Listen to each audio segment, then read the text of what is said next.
Kumusta kaibigan? Halina at tayo ay maglakbay na puno ng kaalaman at aral. Mula sa mundo ng siyensya, hanggang sa kasaysayan, ating tatalakayin ang iba't ibang paksa na magpapalawak ng ating kaalaman, at magpapaningas ng ating kuryosidad.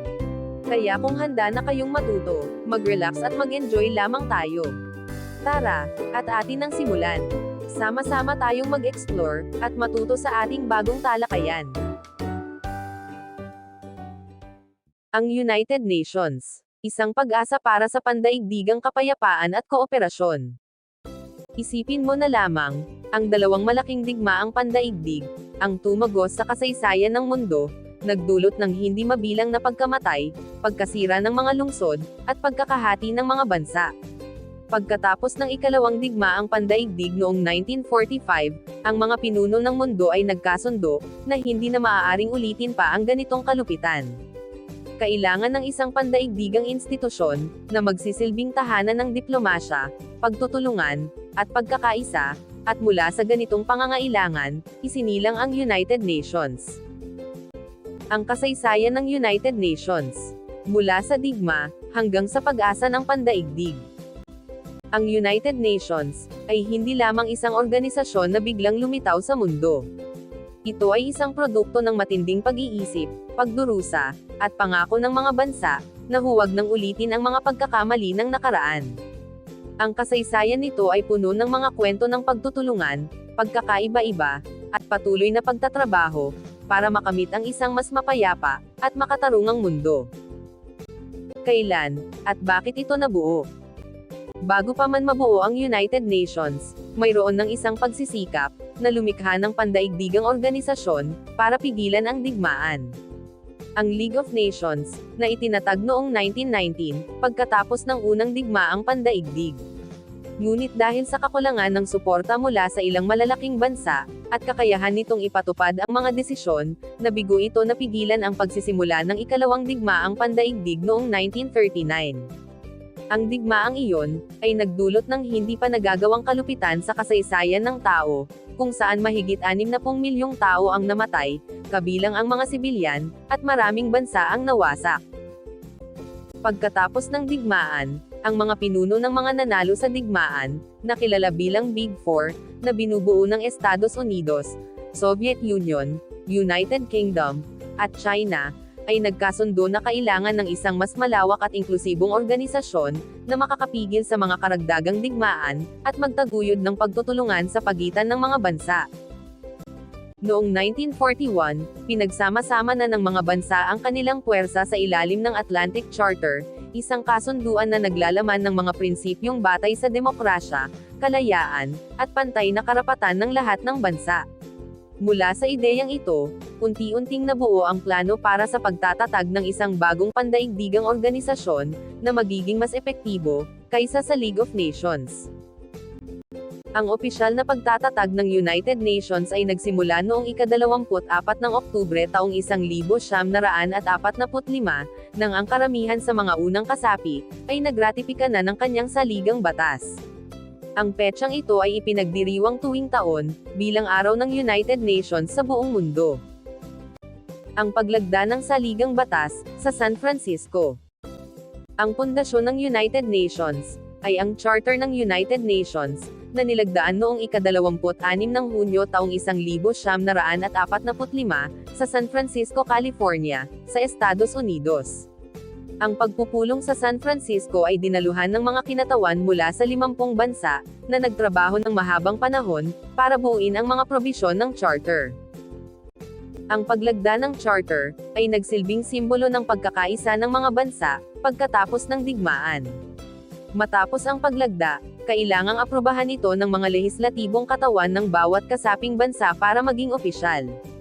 Ang Estados Unidos ang unang bansa na aprubahan ito noong Hulyo taong 1945, at Oktubre ng parehong taon, natupad ang kinakailangang bilang ng aprobasyon, kaya naging opisyal na ang pagtatatag ng United Nations.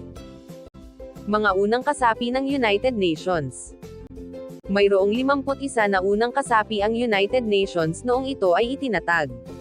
Ang mga pangunahing kasapi, ay ang mga bansang kasangkot sa pagbuo ng Charter. Estados Unidos, Soviet Union, United Kingdom, China, at France, na kilala bilang mga permanenteng miyembro ng Security Council.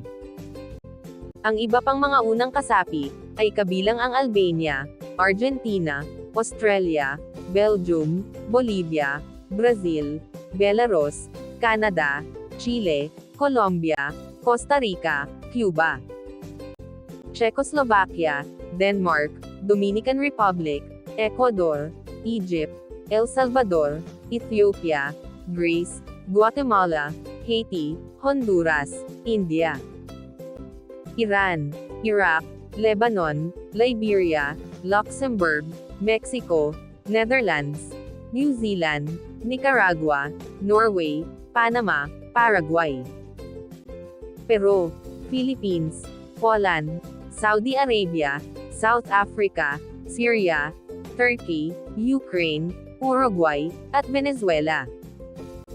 Mga layunin ng pagkakatatag. Ang mga layunin ng United Nations ay nakasaad sa kanyang charter. Pagpapanatili ng pandaigdigang kapayapaan at seguridad. Pigilan ang digmaan, sa pamamagitan ng paglutas ng mga hidwaan sa mapayapang paraan, pagtugon sa mga banta sa kapayapaan, at pagpapatupad ng mga aksyong kinakailangan, para mapanatili ang katahimikan. Itaguyod ang kooperasyong pandaigdig. Tulungan ang mga bansa na harapin ang mga suliraning pang-ekonomiya, panlipunan, kultural, at panteknolohikal, tulad ng kahirapan, gutom, at kawalan ng edukasyon. Igalang at itaguyod ang karapatang pantao. Itaguyod ang mga karapatan at kalayaan ng lahat ng tao sa buong mundo, anuman ang kanilang lahi, wika, relihiyon, o katayuan sa buhay. Ito rin ang nagbigay daan sa pagbuo ng Universal Declaration of Human Rights, noong 1948. Iba't ibang sangay ng United Nations. Mga tungkulin at pag-andar. Ang punong himpilan ng United Nations ay matatagpuan sa New York City, Estados Unidos. Kilala ito bilang UN Headquarters. Ito ang sentro ng mga aktibidad at operasyon ng UN, kung saan nagaganap ang mga pagpupulong, at iba pang mga gawain ng mga pangunahing sangay ng organisasyon. Ang United Nations ay binubuo ng 5 pangunahing sangay, na may kanya-kanyang tiyak na gampanin at tungkulin, na lahat ay nakasaad sa Charter ng United Nations. Bukod pa rito, mayroon din itong mga espesyal na ahensya, pondo, at programa, na tumutulong sa pagpapatupad ng mga layunin ng organisasyon. General Assembly, o Asambleyang Pangkalahatan. Ito ang pinakamalawak na kinatawan at sangay ng United Nations, kung saan lahat ng 173 kasaping bansa, ay may pantay na boses at boto. Mga tungkulin. Pag-aproba ng budget ng United Nations.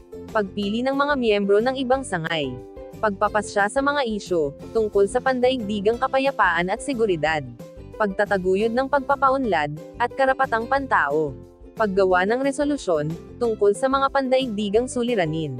Mga kaganapan. Ang taunang sesyon, ay nagsisimula tuwing Setyembre, sa United Nations Headquarters sa New York, at maaaring magsagawa ng espesyal na sesyon kung kinakailangan. Security Council, o Sangguniang Pangseguridad. Ito ang sangay, na may pananagutan sa pagpapanatili ng pandaigdigang kapayapaan at seguridad.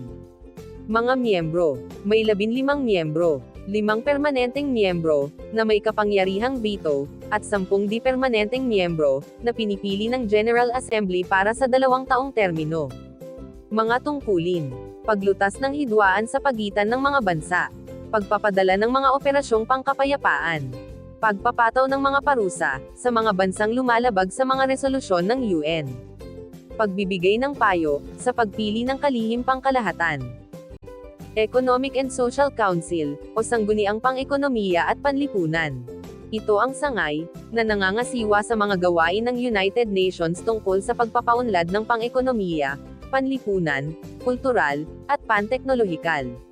Mga miyembro. May 54 na miyembro na pinipili ng General Assembly, para sa 3 taong termino.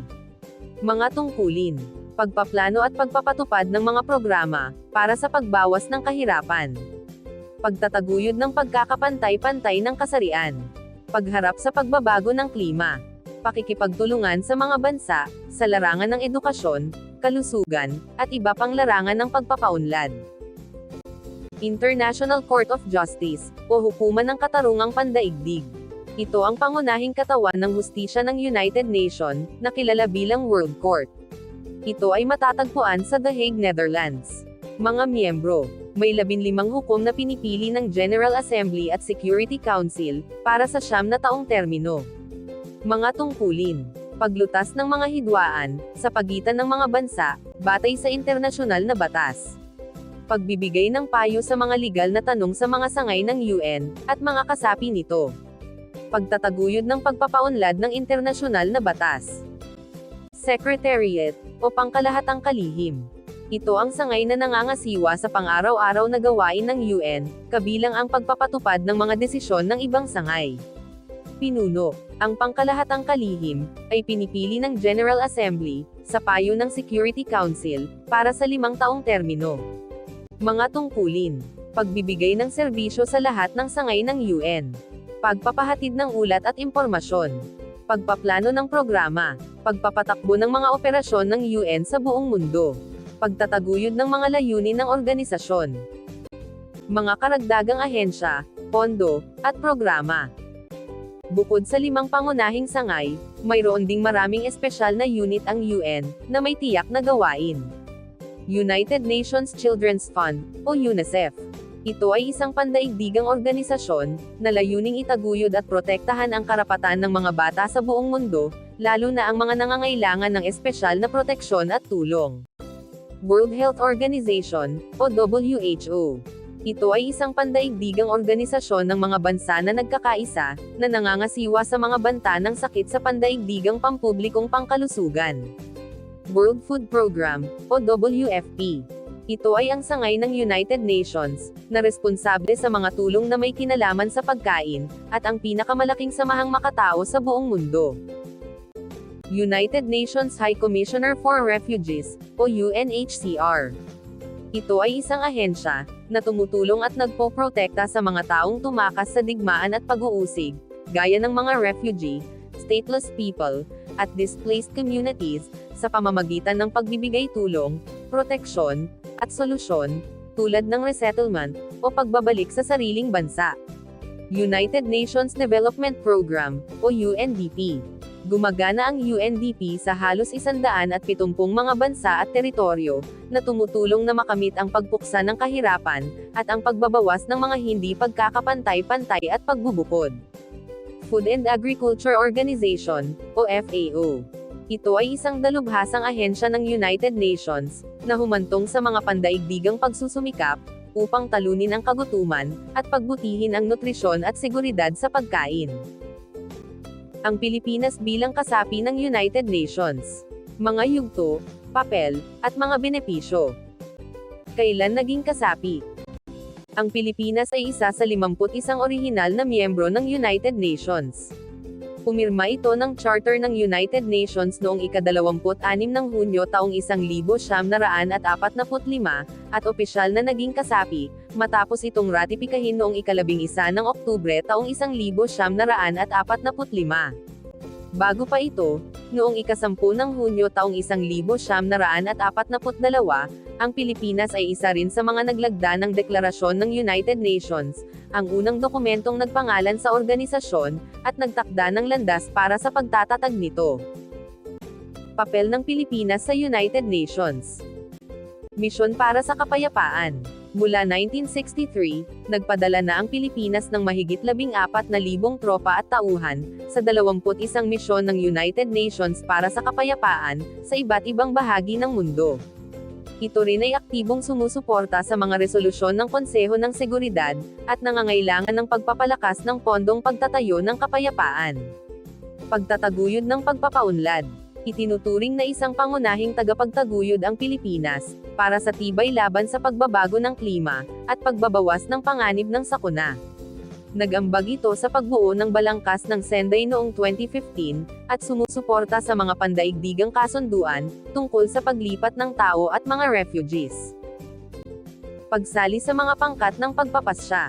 Naging di panlalaking miyembro ng Konseho ng Seguridad ang Pilipinas noong 1957, 1963, 1980 hanggang 1981, at 2004 hanggang 2005.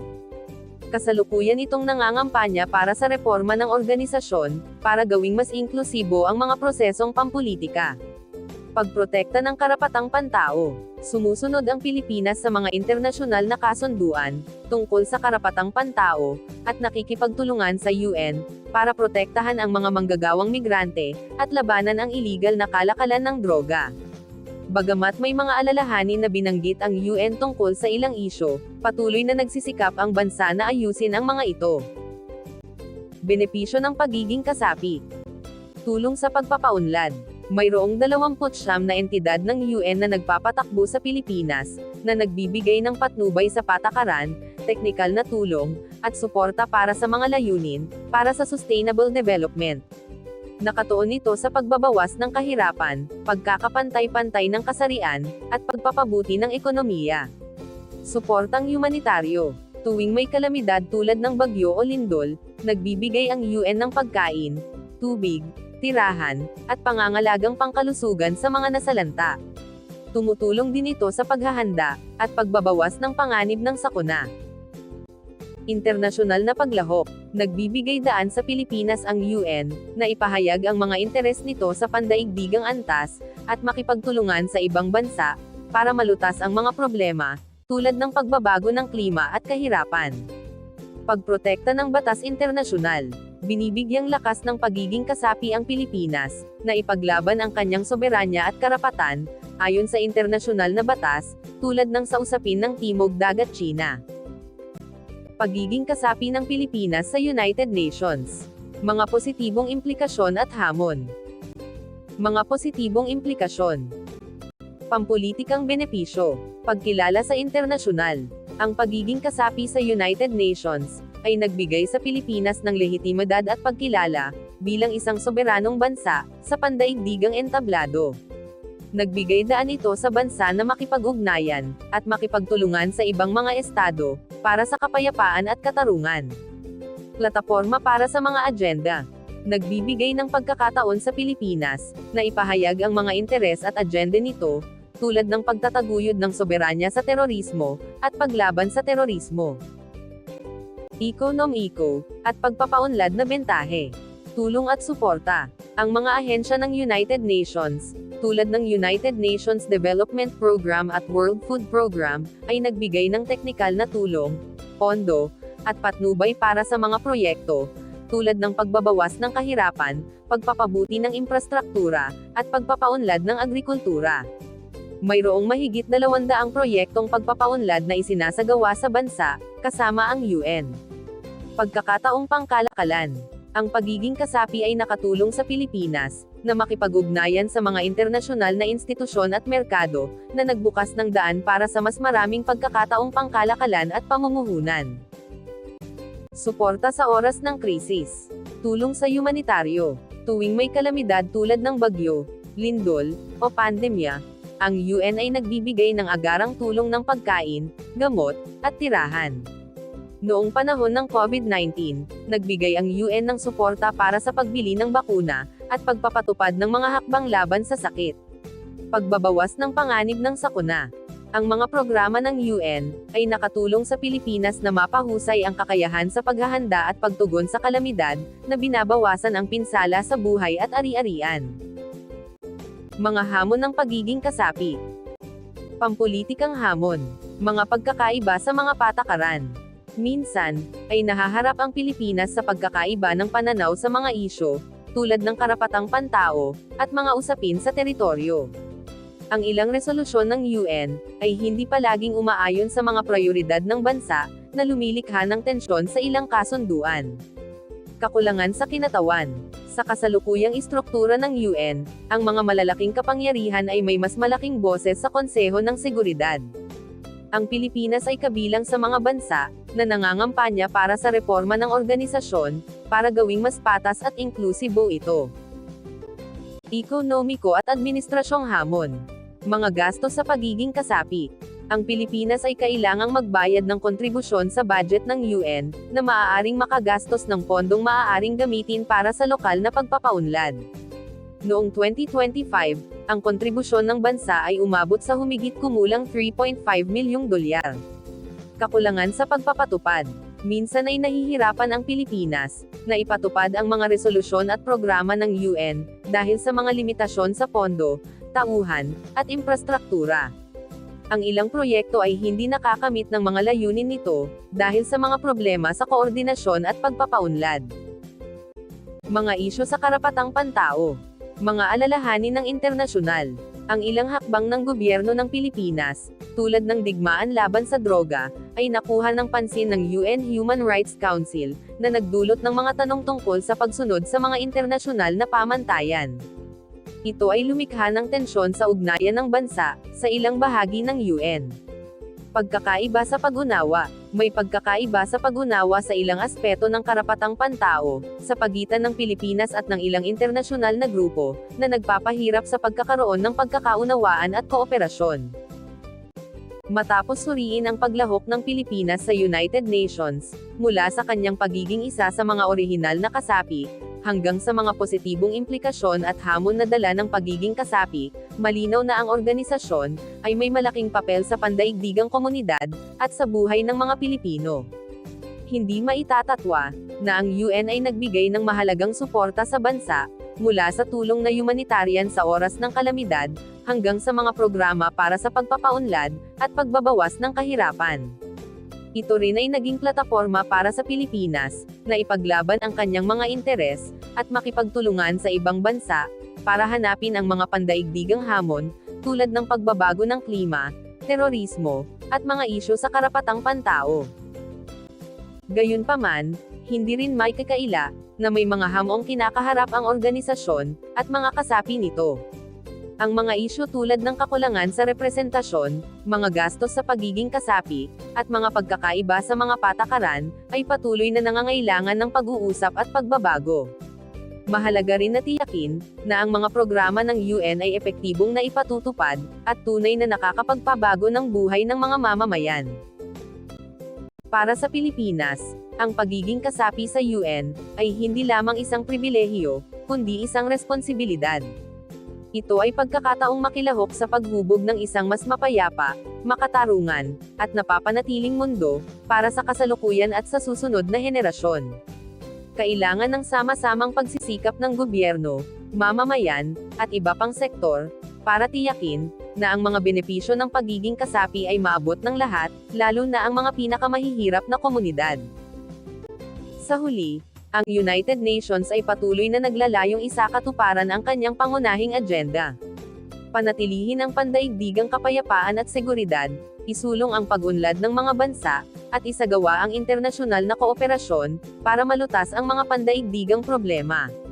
Bagamat marami pang dapat gawin, nananatili itong isang mahalagang institusyon, na nagdadala ng pag-asa at para sa isang mas magandang kinabukasan para sa lahat. Hanggang sa muli, maraming salamat sa panonood.